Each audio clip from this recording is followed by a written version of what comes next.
Olá, sejam muito bem-vindos à terceira temporada do Pod Peito, o podcast para falar de amamentação para além do óbvio, comigo, Kelly Carvalho, Bianca Balaciano e Ana Zapponi.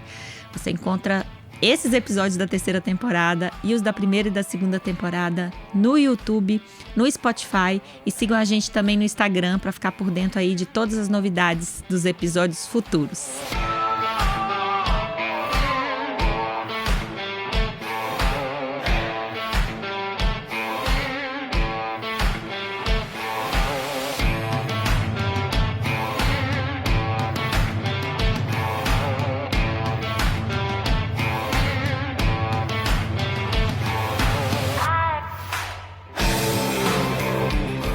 E hoje, o tema polêmico da vez é... a sonda, ou a relactação, ou translactação. A gente já começa tretando pelo nome, né? Relactação ou translactação, né? Então, a gente tá vivendo aí um momento que eu não me lembro de ter passado há algum tempo atrás, assim, mas de muitos questionamentos em relação à sonda. Eu acho que é sempre importante a gente questionar mesmo os apetrechos, pensar nos apetrechos, pensar no uso, no objetivo. A gente fala muito em aula, né? Pensa qual é o seu objetivo.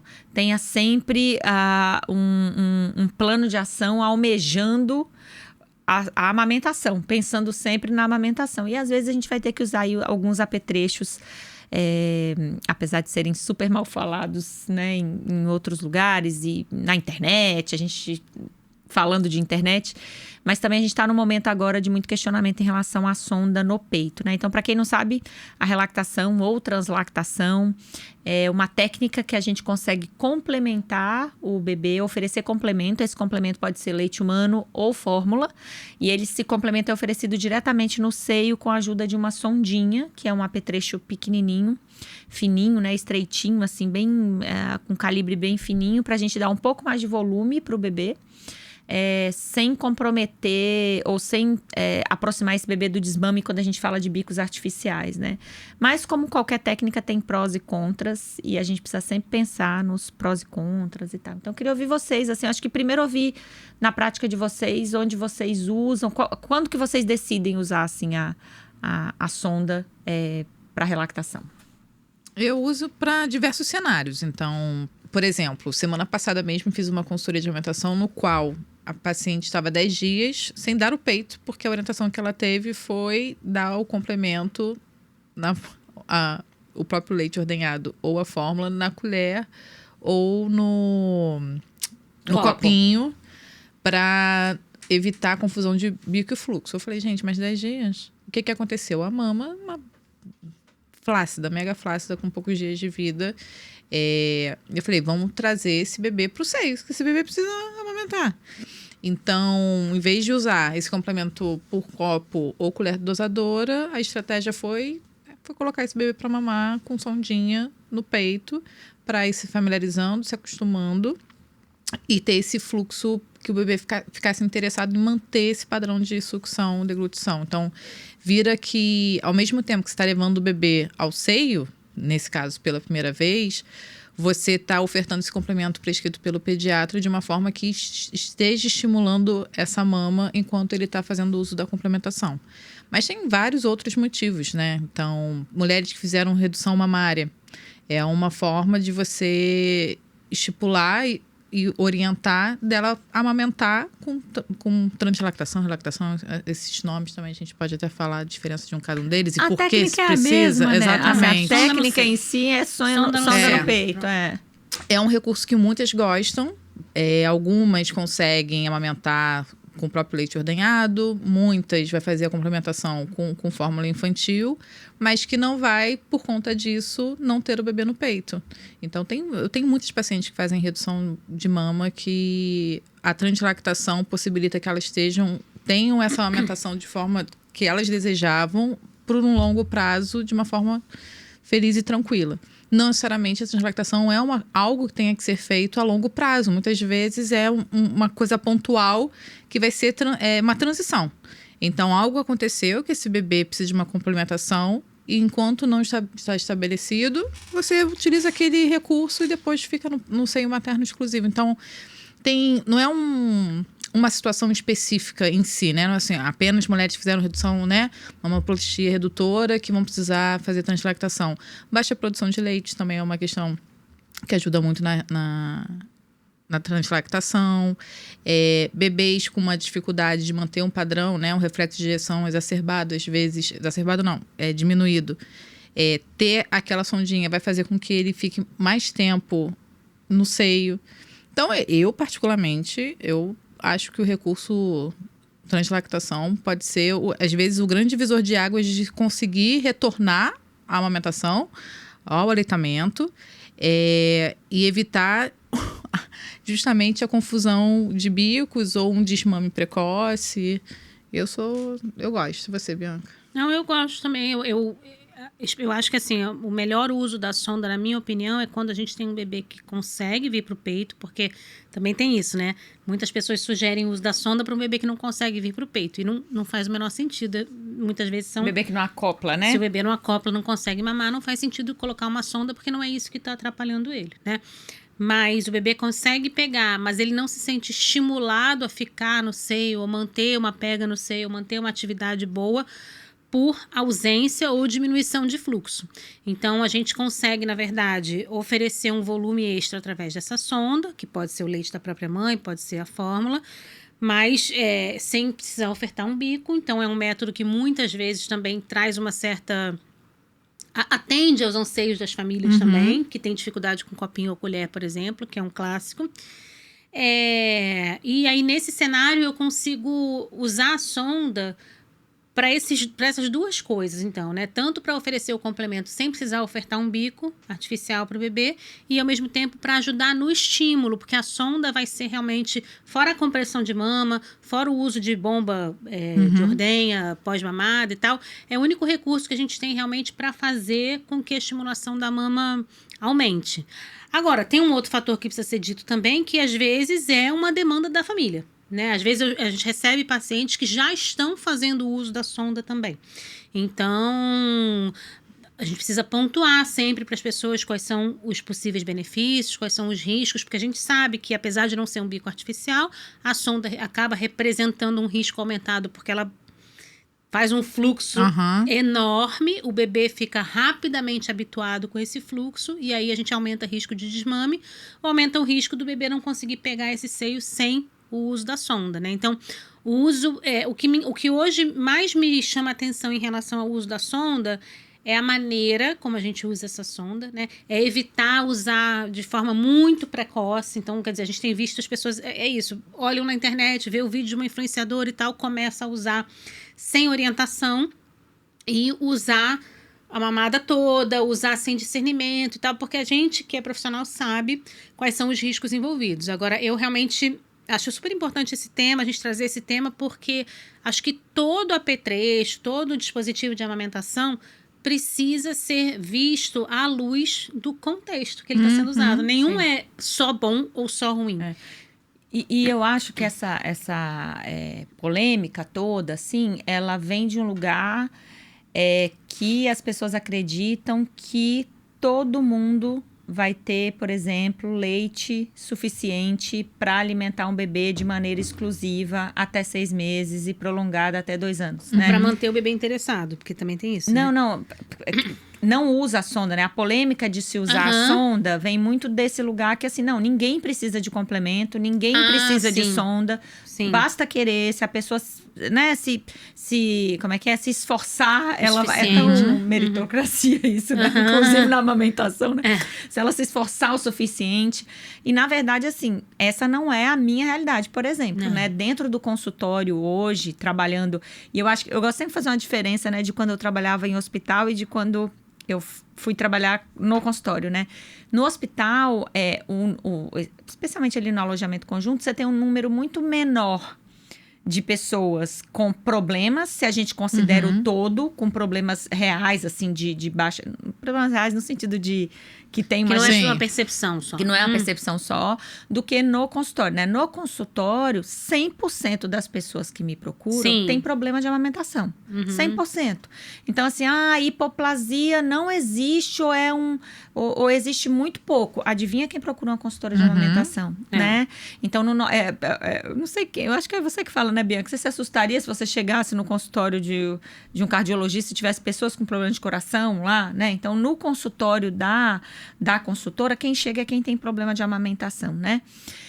E diante do cenário que a gente tem de problemas de amamentação, às vezes eu estou diante de um fluxo mais reduzido de leite, alguém que não estimulou aquela produção adequadamente lá no início, alguém que no começo às vezes nem tinha problema de amamentação, mas ele foi... eu ia falar conquistado, não sei se a palavra é essa, né? Criado. Criado, Uma iatrogenia, né? Por conta de, por exemplo, mamadeira à noite para o bebê dormir, não faz livre demanda, uso de bicos artificiais. Então, eu não tinha uma questão inicial, e isso vira uma questão depois de algum tempo, ou inclusive pessoas que têm indicador de riscos, né? Como a gente fala sempre, prévios, que a gente já sabe, como é o caso da hipoplasia, que não é invenção, né? A hipoplasia existe, está descrita na literatura, né? A gente tem trabalhos, a gente tem revisões sistemáticas, inclusive, falando de hipoplasia mamária. As reduções de mama, a baixa produção... Tem até na Bíblia hipoplasia mamária. Olha... Tem uma interpretação bíblica que fala que, olha só como é que né? Que as mulheres que têm o seio muito afastado não são boas para casar e ter filhos. Nossa, meu Deus! E aí uma das interpretações é que, porque a gente sabe que a separação das mamas é um dos sintomas, né, da hipoplasia mamária. É que já se percebia que as pessoas que tinham essa configuração, depois na hora de amamentar, não produziam muito leite. Jesus, que naquela época, como é que era contornado? Colocava outra pessoa para amamentar junto, de leite, né? Todo mundo junto. Então. E assim, gente, acho importante falar que assim, não vai olhar o seu peito agora e falar, nossa, meu peito é afastado, tem hipoplasia. Não é assim, é só né? um fator. Um fator. A hipoplasia são fatores que a gente vai fazer uma avaliação para fazer o diagnóstico. A hipoplasia não impede a amamentação, mas geralmente são pessoas com uma produção de leite diminuída em relação à produção, à necessidade do bebê, né? Então, acho que quando a gente está diante do cenário de pessoas com problemas de amamentação, que é o que a gente encontra, né? Então, cansa de vir no consultório bebê de 2, 3 meses, praticamente em processo de desmame, ou muito emagrecido, peso é uma condição que importa, que interessa. A curva de crescimento da OMS não é, né, uma balela, não é um ponto para a gente olhar de maneira individual, mas é um ponto importante para a gente olhar frente a outros cenários. E aí a gente vai pensar nas intervenções, né? Que podem ser várias, né? Então, por exemplo, ordenha é uma intervenção. Sim. Oferecer leite no copinho é uma intervenção. Oferecer leite na colher é uma intervenção. Fazer laser no mamilo fissurado é uma intervenção. Fazer compressão de mamas é uma intervenção, né? Então, a gente tem várias intervenções e uma delas é a sonda, né? Em qual cenário, assim, na minha experiência, a sonda entra? Acho que dá pra gente separar em alguns casos, né? O primeiro é aquele bebê que está complementando um volume grande durante o dia. Então, ele complementa praticamente em todas as mamadas. E aí, geralmente, quem fez essa indicação foi o pediatra. Isso geralmente está relacionado a um baixo ganho de peso, né? Alguma questão envolvida ali na nutrição do bebê. E esse bebê, às vezes, chega na mamadeira, ou chega no copinho, ou chega na colher. E copinho e colher, gente, também traz prejuízos, né? Uma criança que, na colher, por exemplo, ela abre pouco a boca, ela usa muito a gengiva, né? Porque ela apoia a colher ali na gengiva e abre pouco a boca. É um fluxo de leite muito maior. O copo também, não tem ele não consegue fazer pressão, né? Então, não tem vácuo ali para mamar.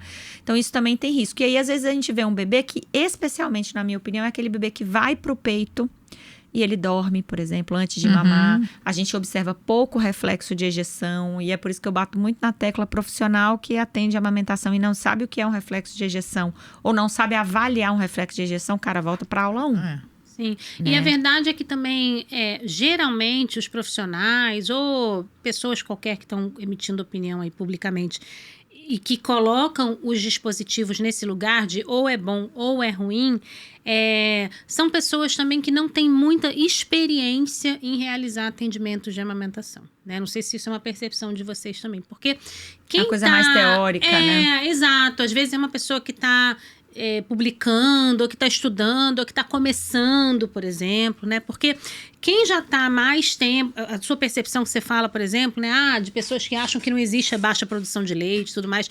Essas percepções que são muito distantes da realidade de quem está no dia a dia atendendo pacientes, geralmente são percepções de pessoas que ainda não tiveram uma gama muito vasta de atendimentos, né? E aí fica muito reduzido a própria experiência, por exemplo. Então, tudo que se encontra fica reduzido ao que aquela pessoa viveu, ao que aquela pessoa passou, e ela acha que ela vai conseguir multiplicar isso para as pessoas ao redor. Então, vai precisar de rodar um pouco de atendimento, vai precisar de atender sei lá quantas duplas, até ela começar a se dar conta que, opa, essas experiências são diferentes. Isso aqui não funcionou Isso aqui não funcionou. Como em todas as profissões, né, gente? E até o beabá do uso da translactação, né? Porque se você não sabe orientar como colocar, que a pega tem que estar correto, o posicionamento tá correto, vai impactar consideravelmente a forma desse bebê fazer o padrão de sucção, deglutição, respiração. E o que eu observo também muito colocou, mas não teve acompanhamento para retirada. Sim. Então, na grande maioria das situações, é um uso de transição. Então, tem início, meio e para fim. ser, né? Exatamente. E de você conseguir explicar, né, situações onde você, olha, esses são os ônus, esses são os bônus, tem que ficar atento. Vou precisar retornar, vamos ver, me dá o feedback quando voltar no pediatra, vamos ver como que está a sua produção, se é uma questão de baixo fluxo. Não é apenas a translactação, muitas vezes, que a gente vai estar fazendo orientação. A gente vai estar fazendo orientação também para como retornar o aumento da produção, para a gente ir retirando gradualmente aquele complemento e não precisar mais daquela intervenção. Então, assim, a intervenção, ela tem que ser pensada e tem um propósito para ser seguido. Seja o copo, seja a colher dosadora, e nesse caso a translactação, não é para ser uma orientação banalizada, exatamente. Então tá, a Ana, a Kelly, a Bianca estão falando, né? Que você falou da gengiva, da colher, do copinho, então agora só vou falar de translactação. Não, a gente tem que ver como que tá esse bebê, como esse bebê pega esse peito, como que essa mãe tá em relação à autonomia de conseguir fazer isso, a rede de apoio que tá ao redor, porque muitas, no início, vai ter uma grande dificuldade de posicionar esse bebê e posicionar a sonda. Tem rede de apoio? Não tem. Como tá o emocional dessa mulher? E eu acho que você falou uma coisa interessante, Ana, porque assim, também não adianta a gente pensar em qualquer apetrecho sem fazer uma boa avaliação de mamada, né? Porque você pode estar dando um copinho ou uma colher para o bebê quando a amamentação no peito tá horrível. Então, assim, eu preciso... Tem até um protocolo da ABM que ela diz que toda e qualquer intervenção tem que ser pensada para que a amamentação diretamente no peito seja melhorada. E às vezes, se a gente não tem, né, reflexo de ejeção suficiente, se a gente não tem um volume de leite suficiente, não adianta nada que você tire o bebê do peito, né? Isso vai, na verdade, piorar. Porque eu estou tirando o bebê do peito, né? É aquilo que a gente falou em outro episódio, não sei se já foi ao ar ou ainda vai, do prematuro, né? Que é o cognitivo, né? Que você falou, o bebê vai aprender a mamar mamando. E assim, a sonda no peito, ela é mais próxima da experiência que a gente quer, que é a mamada no seio, do que a oferta do complemento em qualquer outro lugar. utensílio. Então, essa é a ideia por trás desse dispositivo, assim, né? Agora, isso não quer dizer que ele tá livre de riscos. Livre de riscos, assim como o copo e a colher não tem um bico lá no final, mas isso também não quer dizer que eles não estão livres de riscos ou as outras intervenções que você falou, né? E uma coisa que eu vejo acontecer também é que as pessoas indicam a sonda, né? E, às vezes, não dá uma delimitação mesmo para esse trabalho, né? Então, por exemplo, tem uma pergunta que eu faço sempre quando eu atendo bebês que já chegam com a sonda. Em algum momento, vocês tentaram reduzir esse complemento? Como que tá a curva do bebê? Como que tá a mamada fora do peito? Tem muita gente que acha que só pode botar o bebê no peito com a sonda. Então, vem o bebê, põe a sonda. Acabou o leite da sonda, tira o bebê do peito, né? E a importância desse peito ser oferecido nu, né? Sem a sonda. Da gente fazer livre demanda com o peito nu, da gente tentar aumentar a produção de leite se isso for possível, da gente inclusive fazer redução. E a redução, acho que isso é interessante a gente pensar também, que também não é tudo ou nada. Hoje o bebê está tomando 500 ml e amanhã a gente tira e ele passa a tomar 0. Mas tem como a gente fazer um cálculo dessa redução acompanhando, né? Devagarzinho. E eu brinco que na minha bolha, a bolha que eu trabalho é uma bolha que tem muito medo do desmame, né? Muito medo do desmame. Eu sempre falei isso com a Bianca, assim. Então, é uma bolha que ela adere fácil à sonda. A minha dificuldade é tirar essas pessoas da sonda. Tanto é que a Vânia sabe, amiga, beijo. A gente atende muito juntas, né? Às vezes a Vânia fala, ai, vamos colocar uma sonda. Porque eu falo, não, me deixa eu trabalhar mais um pouquinho aqui. Deixa eu manter esse copo mais uma semana. Às vezes o bebê tá tomando 3 vezes por dia o copinho, né? Deixa eu trabalhar mais um pouquinho, porque se eu puder, eu não vou colocar agora. E acho que tem uma atitude por parte dos profissionais que estão assistindo a amamentação, que é muito simples também, que a gente vê acontecer pouco, que é... Ao finalizar a consulta, você precisa deixar com a família uma sugestão de retorno. O que você está sugerindo de acompanhamento para aquela família? Porque senão a família fica com a impressão de que, toma isso aqui, faz, Pronto. e é isso aí. Até a introdução alimentar vai ficar... Exato. E é como quando você vai num nutricionista, num fisioterapeuta, tem alguma coisa que é para ser feita, mas tá previsto ali que vocês vão se ver novamente, até para entender funcionou, não funcionou, quais são os próximos passos. Então, assim, aquela prescrição, aquele plano de cuidados tem validade. Precisa estar escrito lá, de preferência no topo, e ser discutido com a família quando você entrega. Olha, eu tô sugerindo que vocês façam isso aqui por X dias, mas a gente precisa se falar, mas a gente precisa se ver de novo e tal, porque isso aqui tem tais riscos, isso aqui tem um tempo previsto. Então, assim, a gente precisa... Ser acompanhamento, né? De amamentação, né? Acompanhamento e também um bom diálogo com o pediatra, né? Sim, claro. Porque essa redução de volume, essas orientações e condutas, difícil também quando não tem essa relação que você tem com a Vânia, que é, me deixa aqui mais um tempo. Tem uma coisa que eu faço com qualquer pediatra que eu atendo, né? Eu atendo bebês que não são de pediatras, assim, conhecidos, amigos, né? Mas que é, quando eu tô acompanhando, eu às vezes sugiro pro pediatra, olha, tudo bem pra você se eu começar o desmame dessa sonda e desse volume? E eu geralmente sempre escrevo, fica tranquila, eu vou com calma, eu não vou tirar tudo de uma vez. Eu acho que é arriscado tirar tudo de uma vez, eu acho que a família fica muito angustiada. Então, sei lá, às vezes o bebê tá tomando 300 ml, eu começo a dar 270. Aí vamos, né, fracionado durante o dia, ordenha, galactogol, compressão de mamas. Vamos acompanhar, pesa o bebê, tá tudo bem. E eu acho que a família, às vezes, precisa desse acompanhamento, inclusive de peso mais de perto. Peso sozinho não é nada, mas peso é um dado importante pra gente. E às vezes isso vai fazer com que a família fique confiante no processo da retirada de volume também. E tem uma coisa importante que às vezes não dá pra tirar tudo. Às vezes a gente vai reduzindo, chega, sei lá, em 150 ml, fala, cara, eu reduzo aqui, cai, o bebê cai, ou fica extremamente irritado, ou piora, né? Não, porque a gente sempre faz avaliação, é um conjunto de fatores, né? Sim. É o comportamento do bebê, é o peso, são as fraldas, xixi, cocô, é o estado geral. Os marcos de desenvolvimento, né? Então, isso tudo é avaliado. Então, a gente vai fazendo essa conta. E, claro, eu acho que eu sempre falo, e acho que essa foi uma das coisas que eu aprendi muito com a Bianca também, assim, que é essa coisa da gente infantilizar muito as pessoas que a gente atende. Não pode falar com ela que é uma hipoplasia, por exemplo, ou que... Gente, isso é péssimo. Ou que esse complemento talvez vai ficar aí até a introdução alimentar. E que não pode falar, né? Você não tem dá que um ficar mandar fingindo que vai embora. Vai estar lindo, maravilhoso, vai ter uma luz no final do túnel, no final Recentemente do processo. Eu atendi uma paciente que foi um caso muito difícil de hipoplasia mamária, assim, gente, ela chorou tanto na consulta que parecia... Assim, que eu tinha dito pra ela que o bebê dela tinha, assim... Alguma doença. Uma doença incurável, algo muito grave. E, assim, o quanto isso pega mesmo pra algumas pessoas. E o quanto...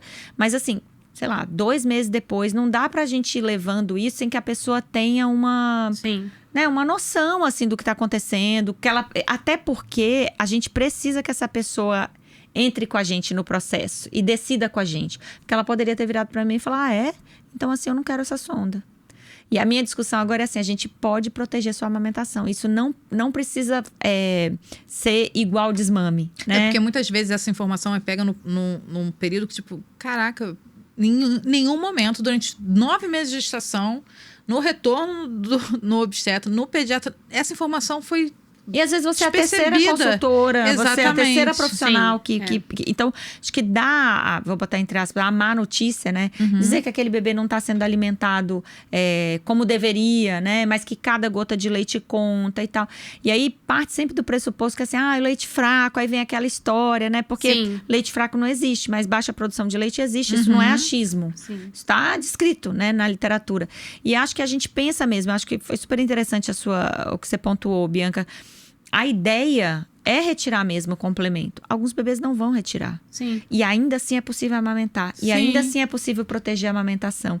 Então, como que a gente faz para diminuir, por exemplo, o risco de confusão de fluxos, né? Que é o bebê só topar a sonda com o peito com a se tiver sonda. sonda. Acho que a primeira coisa é evitar colocar muito precocemente, né? Então, a gente tem um tempo que a gente espera que a pojadura aconteça. Então, se possível, gente, não faça lá no ambiente hospitalar, se o bebê 24 horas fazendo sonda. E às vezes é um volume pequeno, faz uma colher, Às vezes a gente tá faz falando de 10 copinho, ml, tá falando de 15, colostro. né? Pois é, não tem necessidade, Acho que essa é a né? primeira coisa. A segunda coisa é ofereça o peito em livre demanda sem a sonda várias vezes por dia, né? Deixa Isso a é sonda. muito importante. Isso é muito importante. As pessoas precisam entender, né, que no início, a base da amamentação realmente é uma questão de nutrição para o bebê, né? Mas, ao longo do tempo, o bebê vai desenvolver uma relação com o seio que vai além. É o velho que você fala, comida, diversão e arte. Só que a gente precisa chegar nesse lugar para que o bebê tenha uma relação com o seio que a gente fica mais tranquila, porque a gente tem menos risco de desmame. Exatamente. E aí é nesse ponto que sempre que a gente prolonga, né, a gente vai ter mais facilidade. Só que para isso acontecer, o bebê precisa experimentar essa sensação várias vezes. Então, quer dizer, encontrar no seio um lugar de conforto, um lugar de prazer, um lugar em que ele vai tirar uma soneca, um lugar que ele vai estar perto da mãe, e repetir isso inúmeras vezes, mesmo sem fluxo. Eu acho que isso é o ponto-chave aí de evitar a maior parte dos riscos do porque muitas vezes sonda. quando você coloca a necessidade de uma complementação, independente, né, tanto de lactação ou não, vira rígido. Fica muito rígido e fica muito atrelado do peito com o momento da nutrição. E esquece que esse bebê... esse peito não sai nada, não tem nada. Não tem nada. Ou do tipo, tá chorando porque tá com fome. Na verdade, não é porque tá com fome. Quer dormir, né? Exatamente. Quer dar aquela sugadinha pra relaxar. E aí eu acho que quem oferece a técnica também, né? Falar, por exemplo, do nozinho na sonda. Falar de usar a menor sonda possível com o menor calibre. Fazer a sonda intermitente, né? Que o peito não é uma torneira que jorra leite. Então, dá às vezes com a própria... Eu tinha uma paciente outro dia, sabe... Clampzinho? De foto, Sim, sabe? Prendedor. Sim. Ela prendia com prendedor, assim. Então, ela cortava o fluxo, aí fazia compressão de mamas, deixava o bebê mamar. Quando ela percebia que o bebê estava irritado, assim, porque não tinha fluxo, soltava. Então, que a sonda de manhã intermitente. também, assim, geralmente, as pessoas que têm baixa produção ou que estão com reflexo diminuído e tal, às vezes, na mamada da manhã... Tá melhor o fluxo. Então, às vezes, na mamada da manhã não precisa usar. Às vezes, no meio da madrugada. Às vezes, nas mamadas da madrugada, né? Então, a gente faz durante o dia, na madrugada não faz. Então, tem uma série de orientações para que a gente possa evitar, né? Se a pessoa consegue, por exemplo, às vezes no início, estimular com a bomba, né? Nem todo mundo consegue, às vezes, né? Aquela loucura. Isso também ajuda bastante, porque a gente fala... O que eu gosto muito de fazer para as pacientes é vamos tentar um protocolo onde a gente possa usar tudo que tá disponível pra gente, né? E você vai fazer da medida que isso for possível na tua realidade. rotina, né? Então, às vezes, a gente oferece mais do leite da pessoa, inclusive, né? Às vezes, a gente tem uma dificuldade do próprio bebê, de remoção de leite também. Em alguns casos, também, muito interessantes, que eu acho que vale a pena a gente pensar o uso de sonda, é confusão de bicos, né? Então, às vezes, eu atendo o bebê com 3, 4 meses, usando uma madeira. 3, 4 meses, ele começa a ficar puto no peito. Sim. Vai pro peito, puxa o peito, joga pra trás, empurra, dá a cabeçada. Às vezes, se eu dou fluxo pra ele topa. E às vezes o que eu posso facilitar pro bebê nesse primeiro momento, nessa primeira semana, pra fazer com que ele fique no peito. O objetivo é que ele fique no peito. Ficou no peito, tirou a mamadeira. Ufa, agora vamos trabalhar com essa questão da sonda. Ou seja, a gente vê que não é apenas a lactação em si. Ter ou não ter a sonda no peito. Em que momento, qual o cenário. Tudo que exatamente. Porque você não é um apetrecho. Você dá na mão da pessoa. Tem gente que sai de uma consulta, às vezes, pediátrica mesmo, né? Oferecer translactação. Tchau, ponto. Beijo. E aí a pessoa vai... Como que eu faço? Ver o vídeo na internet. Pronto, beijo. Exato, volto daqui a um mês. Exatamente. Ou volta aqui só pra pesar. O pediatra, às vezes, nem tá no consultório. Exatamente. Então, assim, não é apenas a sonda a grande questão. A grande questão é o porquê dessa sonda, quanto tempo essa sonda, como que vai entrar a estratégia dessa sonda. Agora, dizer que a sonda vai estragar a amamentação de todas as pessoas ou que ela é só ruim... Gente, eu vou dizer, assim, de um lugar de alguém que trabalha com amamentação há muito tempo, não de alguém que sabe tudo, porque pelo contrário, né? Acho que assim, a gente sabe que não sabe de nada, mas assim... O tanto de história de amamentação que já tive a oportunidade de acompanhar, e certamente vocês também, que a sonda foi o que viabilizou aquela história, né? Que, assim, que se não houvesse a possibilidade da sonda, isso provavelmente teria acabado muito antes. E aí você fica assim, nossa, eu acho que para dizer isso, né, que é bom ou ruim, talvez essa pessoa não teve oportunidade ainda de vislumbrar toda essa diversidade, porque Exato. Eu lembro, né, assim, eu também já estive nesse lugar, não em relação à sonda, eu nunca fui muito reativa à sonda, mas ao bico de silicone, a gente já contou essa história aqui, né, eu também achava que ele sempre era ruim, até que eu comecei a ver que ele poderia ser bom, e aí é a hora que o profissional se vê, opa, peraí, talvez eu precise pensar fora da caixinha, em alguns cenários, né, então quer dizer, eu não posso dizer que o apetrecho é bom ou ruim, mas sim que ele pode ser apropriado naquele momento ou não apropriado. E a né? gente sabe que tem muito apetrecho, né, gente, que seja sonda, copo. Eu vejo muito bebê que não precisa tomar leite no copinho, sendo socado goela abaixo, leite no copinho. Bebê que não precisa dar colher, tendo que tomar. Então, assim, tudo que não tem necessidade, né, é uma intervenção desnecessária, é uma iatrogenia. E aí eu queria entrar no outro ponto, que eu acho que é um ponto que aparece muito na minha consulta também, que é assim, mas eu vou ficar com isso até o final da minha amamentação? Nossa, como é que eu faço e tal, né? Então, eu inclusive, lá no comecinho, quando eu digo, quando eu atendi essa pessoa pela primeira vez. Por exemplo, vamos falar aqui um caso de hipoplasia mamária, que é um caso que o prognóstico de tirar o complemento não é um bom prognóstico, né? No sentido de tirar o complemento. A minha sugestão é, olha, nós vamos proteger sua amamentação nos primeiros 3 meses e meio. Com 4 meses você vai voltar ao trabalho, o seu bebê, né, tá um pouquinho maior. A gente vai tentar trocar por um copo, por um copinho, ou perto de 4, 5 meses. A gente vai fazer essa troca. Quando ele começar a comer, e isso for sendo mais efetivo do ponto de vista da quantidade, do volume de comida, a gente pode ir reduzindo essa fórmula gradual para você ficar com peito e comida. É bizarro a sensação que muitas pessoas têm e falam, nossa, então isso aqui, não é que eu vou tirar isso aqui e meu bebê vai desmamar, né? Não, a gente só quer proteger sua amamentação. Isso é sempre possível?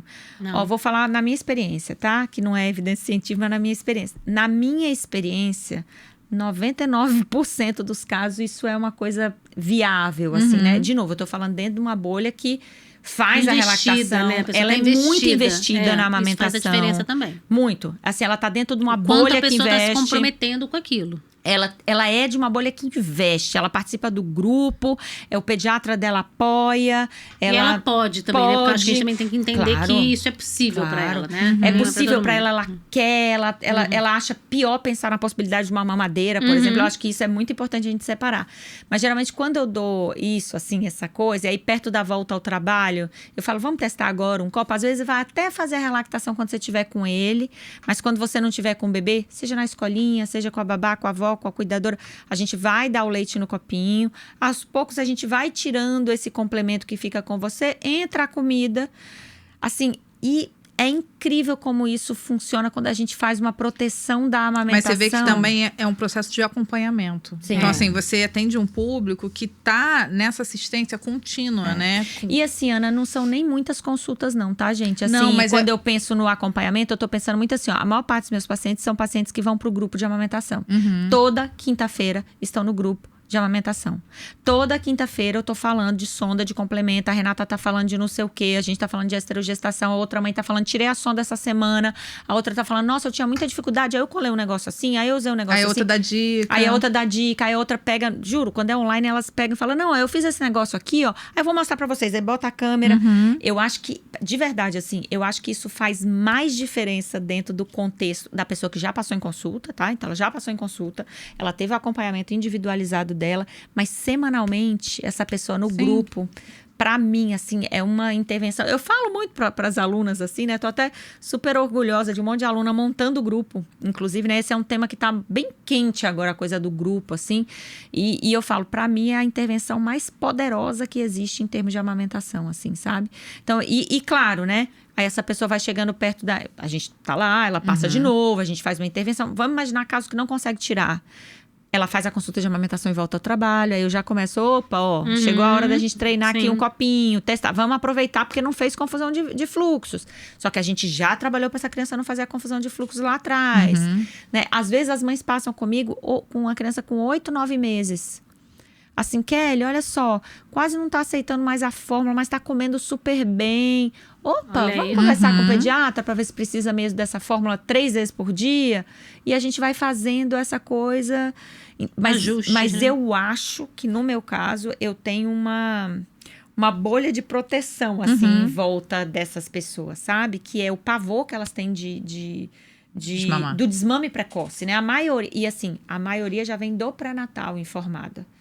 Né? Elas têm equipe de doula, consultora, enfermeira que já orientou. Elas passam em consulta comigo pré-natal. Elas têm licença. Que é outro ponto importante. Elas têm, muitas vezes, têm rede de apoio. Tem o grupo de amamentação. Então, não é só assim, ó, põe aqui ou tira aqui. Até a retirada, gente, é um negócio que gera muita angústia nas famílias. E é por isso que, às vezes, né, eu lembro que a gente conversava muito isso no curso, né, Bianca? Ah, não quero tirar 30 por dia, 30 ml. Vamos tirar 10? Sim. Você acha que 10 rola? Então, você tá dando 180, vamos dar 170? É muito comum com o pediatra a gente saber que a necessidade de volume pode ser reduzida drasticamente. Tipo, não tem mais necessidade, mas psicologicamente, para aquela Total. família, Sim, você tem que tirar de 5 Total. ml. E entendeu? tudo bem. E tudo eu bem. sempre falo, olha, foi 5 ml a menos. É. Foi uma mamada a menos que você Mas não é deu. isso que vai dar a garantia para ela que ela tá no caminho certo e no que reduzir um volume no geral, às vezes essa diminuição de volume que poderia ter sido, sei lá, em uma semana, vai passar para 15 dias. Mas ela vai sentir muito Segura, mais, exatamente, segura, muito mais segura e confiante segura. no processo dela de amamentar, de evitar o desmame e autoconfiança mesmo, né? E aí, a gente tem os outros cenários também, né? A gente tem as pessoas que adotam bebês, por exemplo, que os Também, bebês que chegam vão bem usar. pequenininhos, né? Mesmo a gente trabalhando com lactação induzida, a gente precisa de tempo. Então, às vezes, a gente começa com a sonda 100% com fórmula, para depois a gente aumentar essa produção de leite, né? Eu que trabalho muito com dupla amamentação, às vezes eu tenho, quando eu penso em dupla maternidade em duas mães, eu tenho uma mãe que volta ao trabalho e a outra que fica. Às vezes a que foi trabalhar tira leite, a que fica, que tem um volume menor, dá na sonda. Então a gente tem milhões de possibilidades assim que a gente vai pensando, Mas né? quando você fala dessa questão, eu penso também, a gente não falou aqui, de como que fica o emocional dessa mulher, dessa pessoa que amamenta, no uso da sonda em público, né? Eu tenho muitos relatos de pacientes, tipo, eu só consigo fazer a translactação em casa. Sim. Ou na casa Não da minha só mãe. emocional, mas acho que tem a parte prática também, né? Porque tem isso, tem o lado B da sonda, né? Tem que limpar, tem que ter os Sim. potinhos, tem que trocar as sondas, aí cai, vira. Vaza. Pra pessoa Não, se na tem a rua parte fica prática, mas o complicado. relato é muito mais, tipo, dos olhares. Dos olhares. As pessoas não- Ou da sensação, tipo, é ali que eu me sinto meio que incompetente, né? Em casa, isso nem passa pela minha cabeça, mas eu tive uma situação dessa de dança, roda com bebês, que eu participei. E numa dessas, ou seja, você tá entre mulheres, que tá todo mundo meio que junto, misturado. Aquela fase. E ela verbalizar, eu me sinto mal, tá aqui, vocês amamentando no seio e eu... em casa eu não chego para pensar nisso, mas é nesse único momento que eu me sinto incompetente, assim, mal, Ana. falhei na amamentação. Ô, Ana, e é engraçado, né? Porque eu já ouvi no grupo, assim, a pessoa tá com o bebê no peito, tá? Tá com o bebê no peito, ela fala assim, porque eu não amamento, eu não tô amamentando, Tá fazendo o quê? né? Ela fala, não, porque eu dou a sonda. É porque eu dou a sonda. Eu falei, no peito. Né? A sonda tá no peito. Ah, sim, mas é porque Mas aí não é só o 100%, peito, né? né? Então, o quanto isso também entra, né? E claro, gente, a gente tem as pessoas que, por exemplo, eu tenho paciente, por exemplo, que ela fala, não quero fazer na rua. Na rua eu vou dar, se precisar, eu vou dar mamadeira. Claro, E tudo bem. claro. E aí a gente Redução vai de danos. Redução de danos. sim. Né? Talvez, não dá pra garantir, mas talvez uma mamadeira naquele dia que ela saiu Sim. seja menos prejudicial do que 5 mamadeiras Claro, quando ela tá claro, em casa. sem dúvida. E ela ter dado essa mamadeira na rua vai deixar, tipo, meu filho tá alimentado, tô bem, tô segura pra enfrentar esse processo em casa. Até na madrugada. Às vezes na madrugada, assim, não, na madrugada você vai dar, sei lá, no copinho. Se a pessoa tem uma facilidade melhor do que, Ana, eu sozinha ali, meu marido não quer acordar porque à noite não tá ainda com essa facilidade. Às vezes eu faço uma estratégia de como que vai ser esse processo durante o dia e uma estratégia de como certeza. vai ser durante a Vamos noite. adaptando. E, né? inclusive, quando esse bebê vai crescendo, às vezes eu falo, sai, talvez não precise do volume da sonda naquela hora que você foi ali na rua. Tá que você distraído, ali, né? O bebê, ela tá Porque ela distraído começa a maior. dividir as saídas de acordo com as mamadas. Com as complementações. E aí essas saídas se tornam estressantes. Então, assim, me planejei sair e voltar em 1 hora. Se algo aconteceu, a aflição que ela fica dessa saída, a impossibilita na saída da tarde ela não querer sair. Então é importante mesmo. Esse trabalho também de ir para o mundo, né? Não ficar ali só no ambiente domiciliar. E dela entender que na maioria das situações vai ser algo que vai passar. É o uso durante um certo período de tempo, não durante todo o período de tempo. E se for situações que, se for durante todo o período de tempo da amamentação, é isso que você falou. Vai chegar um momento que essa sonda vai sair, porque vai ter outras formas de ofertar esse complemento de uma outra maneira. E eu acho importante a gente pensar, né? Tanto do ponto de vista das consultoras, assim, que é importante entender qual é o raciocínio clínico. Se eu tenho um bebê que vai para o peito e não extrai leite, é um bebê que vai para o peito, no primeiro minuto ele dorme, aí ele sai do peito, aí ele chora, aí ele volta para o peito, aí ele dorme. Tem fatores de risco envolvidos, é um bebê que está com volume de complementação alto. Talvez eu tenha que pensar como que eu posso melhorar a estratégia do bebê no peito. É a primeira solução? Não, às vezes uma compressão de mamas, um posicionamento diferente. Às vezes 2, 3 dias que você faz um protocolo ali de estímulo talvez funcione, mas em alguns casos não. E aí eu não vejo sentido da gente botar um copo, uma colher, porque eu preciso melhorar a eficácia do bebê na mama. E eu acho que para as famílias é entender que essa não é a primeira estratégia logo que o seu bebê nasce. Né? Então, nos primeiros dias de vida, se a gente puder evitar a sonda, eu acho que é importante a gente pensar, mesmo na complementação, às vezes quando é colosso, na colher, né? Quando a gente precisa complementar. E entender que esse é um processo que, em alguns casos, eu acho que ele vai proteger a amamentação. Sim. Protege a amamentação. Ou viabilizar até. Porque o nosso pilar, né, da amamentação, ele envolve aí 3 coisas muito importantes, né? Alimente o bebê, proteja a produção de leite e, se possível, não afaste esse bebê de quem amamente, né?